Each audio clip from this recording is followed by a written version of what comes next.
দর্শক, অস্ট্রেলিয়ায় হনুকা ফেস্টিভ্যাল চলাকালীন ইহুদি সম্প্রদায়ের উপর যে ভয়াবহ হামলা হয়েছে তা আপনারা নিশ্চয়ই ইতিমধ্যে শুনেছেন। এই হামলায় এখনও পর্যন্ত 16 জনের মৃত্যু হয়েছে এবং 50 জনেরও বেশি মানুষ আহত হয়েছেন বলে খবর পাওয়া যাচ্ছে। আর এই সংখ্যাটা আরও বাড়তে পারে। কিন্তু এখন এই ঘটনাকে কেন্দ্র করে ইসরায়েল এবং ইরান সরাসরি একে অপরের মুখোমুখি দাঁড়িয়ে গেছে। দেখুন, এই পুরো ঘটনায় এখন একটা নূতন এবং বড় মোড় এসেছে। ইসরায়েল এবং ইরান উভয়েই অস্ট্রেলিয়ার এই হামলা নিয়ে একে অপরকে দোষারোপ করছে। হামলাটি ঠিক কিভাবে হলো, কারা করলো, এসব তথ্য আমি আপনাদের দেব। কিন্তু তার আগে ইসরায়েল এবং ইরানের মধ্যে যে নূতন সংঘাত তৈরি হয়েছে সেটা নিয়ে একটু কথা বলা যাক। দেখুন, হামলা হওয়ার সাথে সাথেই বিশ্বের বিভিন্ন দেশ থেকে প্রতিক্রিয়া আসতে শুরু করে এবং ইরানের তরফ থেকেও একটি বিবৃতি আসে। ইরান কি বলেছে? দিনের শেষের দিকে ইরানের বিদেশ মন্ত্রকের মুখপাত্র ইসমাইল বাঘে এই হামলার তীব্র নিন্দা করেছেন। তিনি বলেছেন, আমরা অস্ট্রেলিয়ার সিডনিতে হওয়া এই হিংসাত্মক হামলার নিন্দা জানাই। সন্ত্রাস, হিংসা এবং গণহত্যাকাণ্ড তা যেখানেই হোক বা যখনই হোক, আমরা সবসময় তার বিরুদ্ধে এবং এর কঠোর নিন্দা করি। অর্থাৎ ইরানের বিদেশ মন্ত্রক থেকে সঙ্গে সঙ্গে জানানো হয় যে অস্ট্রেলিয়ায় ইহুদিদের উপর যে হামলা হয়েছে এবং যাতে 16 জন মারা গেছেন, ইরান তার বিরোধী। এটা গেল প্রথম কথা। কিন্তু আসল টুইস্টটা আসে তখন, যখন ইসরায়েলের পক্ষ থেকে দাবি করা হয় যে এই পুরো ঘটনার পিছনে ইরানের হাত থাকতে পারে। ইসরায়েলের গোয়েন্দা সংস্থাগুলো এবং সরকারের পক্ষ থেকে এমন কথা বলা হচ্ছে। হ্যাঁ, যদিও অস্ট্রেলিয়া সরকার বা সেখানের কর্তৃপক্ষ এখনও সরকারিভাবে ইরানের উপর কোনো অভিযোগ আনেনি বা কোনো নির্দিষ্ট সংগঠনের নামও নেয়নি তারা, কিন্তু ইসরায়েলের গোয়েন্দা সংস্থাগুলোর খবর অনুযায়ী তারা সন্দেহ করছে এর পেছনে ইরানের ইন্ধন থাকতে পারে।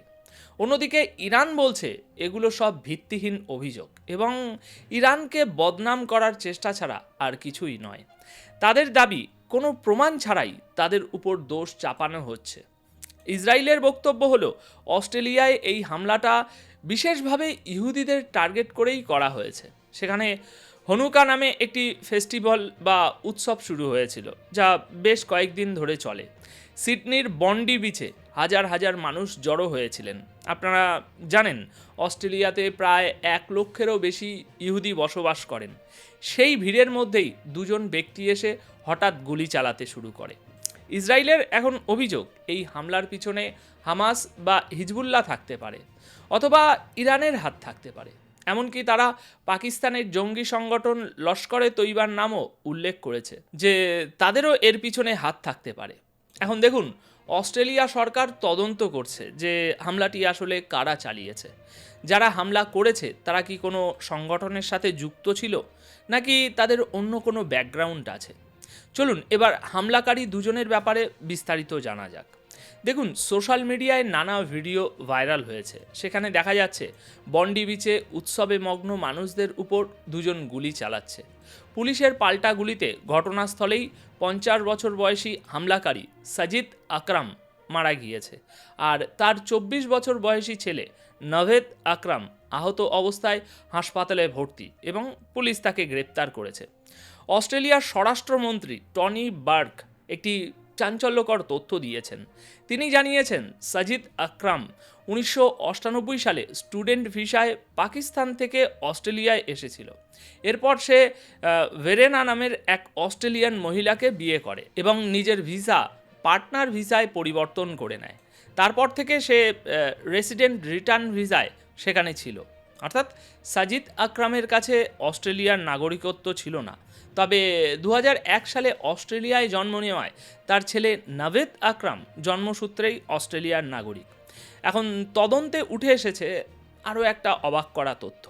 হামলাকারী সাজিদের স্ত্রীকে যখন জিজ্ঞাসাবাদ করা হয়, তিনি জানান যে বাপ বেটা দুজনেই ঘর থেকে এটা বলে বেরিয়েছিল যে তারা ফিশিং করতে যাচ্ছে। এরপর তারা সোজা বন্ডি বিচে পৌঁছায় এবং অটোমেটিক গান দিয়ে গুলি চালানো শুরু করে। সাজিদ আকরামের কাছে 6টি লাইসেন্স করা বন্দুক ছিল, যা দিয়ে এই হামলা চালানো হয়। আপনারা যদি গুলিবর্ষণের ভিডিওগুলো দেখে থাকেন তবে দেখবেন সাজিদ এবং তার ছেলে এমনভাবে গুলি চালাচ্ছিল যেন তারা পুরোপুরি প্রফেশনাল এবং বন্দুক চালানোয় তাদের ভালো ট্রেনিং আছে।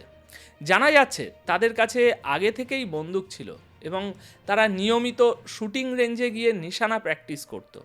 তাই স্বাভাবিকভাবেই তারা গুলিবর্ষণে বেশ দক্ষ ছিল, যার ফলে 16 জন নিরীহ মানুষের প্রাণ গেছে এবং 50 জন আহত হয়েছেন। অস্ট্রেলিয়াতে এই ঘটনার তদন্ত চলছে, কিন্তু এর পেছনের প্রেক্ষাপটটাও বোঝা দরকার। দেখুন, মাস 6 আগে সিডনি এবং মেলবর্নের দুটি রেস্তোরাঁয় হামলা হয়েছিল। সেই সময় অস্ট্রেলিয়া এবং ইরানের মধ্যে বেশ উত্তেজনা তৈরি হয় এবং ইরানের রাষ্ট্রদূতকে ফেরত পাঠিয়ে দেওয়া হয়েছিল। অস্ট্রেলিয়ার প্রধানমন্ত্রী তখন অভিযোগ করেছিলেন যে ওই হামলাগুলো ইরানের ইশারায় হয়েছিল। অর্থাৎ ইরান ও অস্ট্রেলিয়ার মধ্যে আগে থেকেই একটা ঠান্ডা লড়াই চলছিল। তার মধ্যেই এখন এই নতুন হামলা স্বাভাবিকভাবেই সন্দেহের আঙুল ইরানের দিকেই নিয়ে যাচ্ছে। তবে এখনও পর্যন্ত অস্ট্রেলিয়া নিশ্চিত করে কিছু বলেনি। এখন পুলিশের সামনে বড় প্রশ্ন হলো, এই বাপ ব্যাটা কি কোনো সংগঠনের সদস্য ছিল? আমরা এর আগেও দেখেছি আমেরিকা সহ বিশ্বের নানা প্রান্তে ইহুদিদের টার্গেট করা হয়েছে। অনেক সময় ইরানের দিকে অভিযোগ উঠলেও সরাসরি কোনো প্রমাণ পাওয়া যায়নি। এখানেও প্রশ্ন সেটাই, এরা কি হামাস বা হিজবুল্লাহর সাথে যুক্ত, নাকি ফিলিস্তিনের উপরে হওয়া অ্যাকশনের বদলা নিতেই তাদের এই ক্ষোভ? এই সব কিছুই তদন্তের পর পরিষ্কার হবে। আমাদের অস্ট্রেলিয়া পুলিশের রিপোর্টের জন্য একটু অপেক্ষা করতে হবে। আরেকটা গুরুত্বপূর্ণ বিষয় হলো, ইসরায়েলের প্রধানমন্ত্রী বেঞ্জামিন নেতানিয়াহু অস্ট্রেলিয়ার প্রধানমন্ত্রীকে বলেছেন যে আপনাদের নীতি আরও কঠোর হওয়া উচিত ছিল এবং এই ধরনের লোকেদের বিরুদ্ধে আগেই ব্যবস্থা নেওয়ার দরকার ছিল।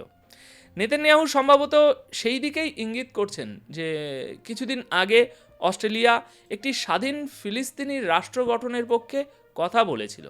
অস্ট্রেলিয়া চেয়েছিল আলাদা ফিলিস্তিন দেশ তৈরি হোক। হয়তো সেই প্রসঙ্গ টেনেই নেতানিয়াহু অস্ট্রেলিয়ার প্রধানমন্ত্রী অ্যালবানিজকে বলেছেন যে আপনাদের অমন সিদ্ধান্ত নেওয়া ঠিক হয়নি।